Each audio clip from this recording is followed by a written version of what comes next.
சாயங்காலம் ஏதாச்சும் குழந்தைங்க ஸ்நாக்ஸ் கேட்டால் டக்குன்னு நம்ம வீட்டில் இருக்கிற அரிசி மாவை வச்சு ஒரு சூப்பரான டேஸ்டியான அரிசி மாவு கொழுக்கட்டை கொஞ்சம் டிஃப்ரெண்ட்டாக ரொம்பவே டேஸ்ட்டாக அரிசி மாவு கொழுக்கட்டை எப்படி செய்யலான்னு பார்க்கலாம். ஸோ அதுக்கு நம்ம ஒரு பவுல் எடுத்துக்கலாம். பவுலில் தேவையான அளவு அரிசி மாவு சேர்த்துக்கலாம். நான் அன்றைக்கி 1.5 கப் அளவு அரிசி மாவு வந்து சேர்க்குறேன். உங்கள் குவான்டிட்டி பொறுத்து நீங்கள் சேர்த்துக்கோங்க. அதுக்கு நான் அன்றைக்கி 1 கப் அல்லது 3/4 கப் அளவு பொடித்த வெல்லம் வந்து சேர்த்துருக்கேன். சேர்த்துட்டு இது கூட ஒரு 1.5 கப் அளவு தண்ணி வந்து சேர்க்குறேன். 1 கப் வெல்லத்துக்கு 1.5 கப் அளவு தண்ணி வந்து கரெக்டாக இருக்கும். சேர்த்துட்டு அடுப்பை பற்ற வச்சு நல்லா கரைஞ்சி வரணும். இது கூட வாசனைக்காக 2 பல் ஏலக்காயும் நல்லாவே தட்டி சேர்த்துக்கலாம். ஸோ நல்லா இது வந்து கொதி வந்து நல்லா கரைஞ்சி வரட்டும். இது இருக்கட்டும். இப்போது நம்ம சைட் பை சைடாக வந்து நட்ஸை வந்து குட்டி குட்டி பீஸாக கட் பண்ணி எடுத்துக்கலாம். நான் அன்றைக்கி ஒரு 4 முந்திரி, 4 பாதாம், 4 திராட்சை வந்து எடுத்திருக்கேன்.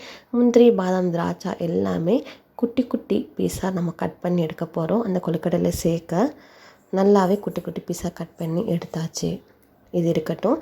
இப்போது கொஞ்சமாக வெல்லம் பவுடர் இருக்கு இல்லையா, நீங்கள் வெல்லம் இல்லை நாட்டு சக்கரை கூட சேர்த்துக்கலாம். வெல்லத்தை வந்து நல்லா பவுட்ரு ஆக்கி நம்ம கட் பண்ணி வச்சுருக்க அந்த நட்ஸை வந்து இதில் வந்து சேர்த்துக்கலாம்.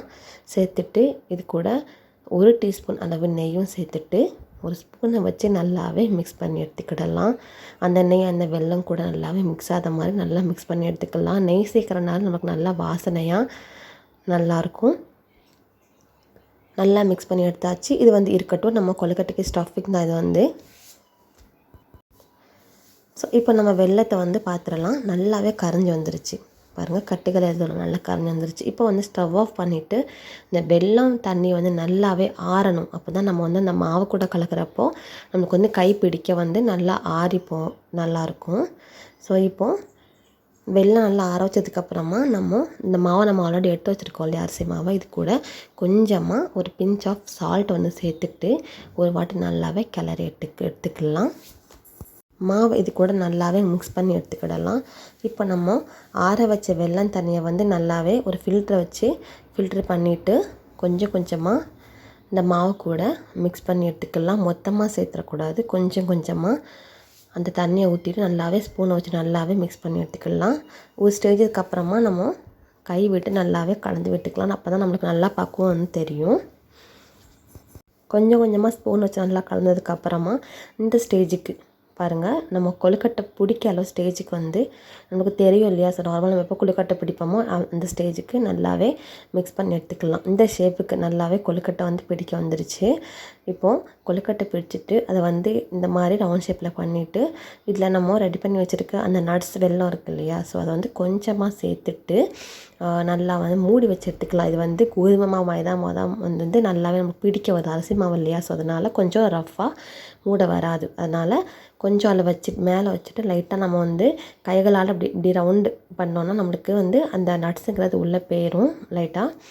அந்த மாதிரி எல்லா கொழுக்கட்டையும் நம்ம வந்து இந்த நட்ஸ் வெல்லம் கூட சேர்த்து வச்சு கொழுக்கட்டை மாதிரி பிடிச்சி எடுத்துக்கலாம். உங்களுக்கு பிடிச்சமான ஷேப்பில் நீங்கள் கொழுக்கட்டை பண்ணி எடுத்துக்கோங்க. செப்பரேட்டாக ஒரு பிளேட்டில்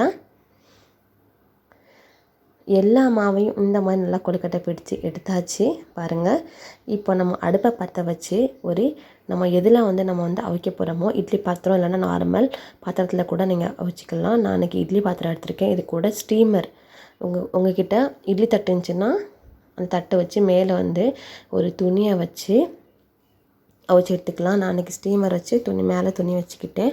இப்போ நம்ம ரெடி பண்ணி வச்சுருக்க அந்த கொழுக்கட்டையை ஒன்றா வந்து சேர்த்துடலாம். கொஞ்சம் கேப் கொடுங்க. ரொம்ப பக்கத்தில் ஒட்டி நம்ம வந்து அவிச்சோன்னா அந்த வெல்லங்கிற மெல்ட் ஆகும். ஸோ நல்லாவே கொழுக்கட்டை வந்து வேகாது. ஸோ அதனால் கொஞ்சம் கேப் விட்டு இந்த மாதிரி எல்லாமே வச்சுட்டு மூடி போட்டு ஒரு 15லேருந்து 20 நிமிஷம் அளவு நல்லாவே வேக வச்சு எடுத்துக்கிடலாம்.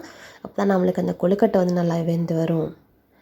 15 நிமிஷம் கழித்து பார்த்திங்கன்னா நம்மளுக்கு கொழுக்கட்டை எல்லாமே நல்லா வெந்து வந்துருச்சு. இப்போ நம்ம வந்து இதை வெளில எடுத்துடலாம்.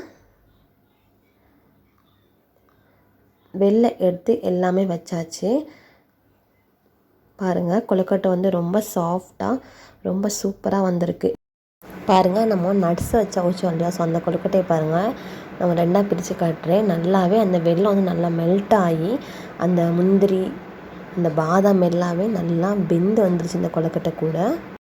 இது கூட நீங்கள் கார்னிஷ் பண்ண நினச்சிங்கன்னா குட்டி குட்டியாக கட் பண்ண நட்ஸை நம்ம இந்த கொழுக்கட்டை மேலே வச்சா இன்னும் டெக்கரேட்டிவாக அட்ராக்டிவாக இருக்கும். நான் அன்றைக்கி ஆல்ரெடி கட் பண்ணி வச்சுருக்கேன் அந்த நட்ஸை கொஞ்சமாக எல்லாத்துலேயும் மேலே வச்சுட்டேன்.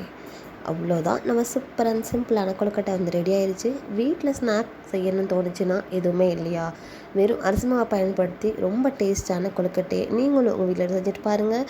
இந்த வீடியோ உங்களுக்கு பிடிச்சிச்சின்னா லைக் பண்ணுங்கள், ஷேர் பண்ணுங்கள்.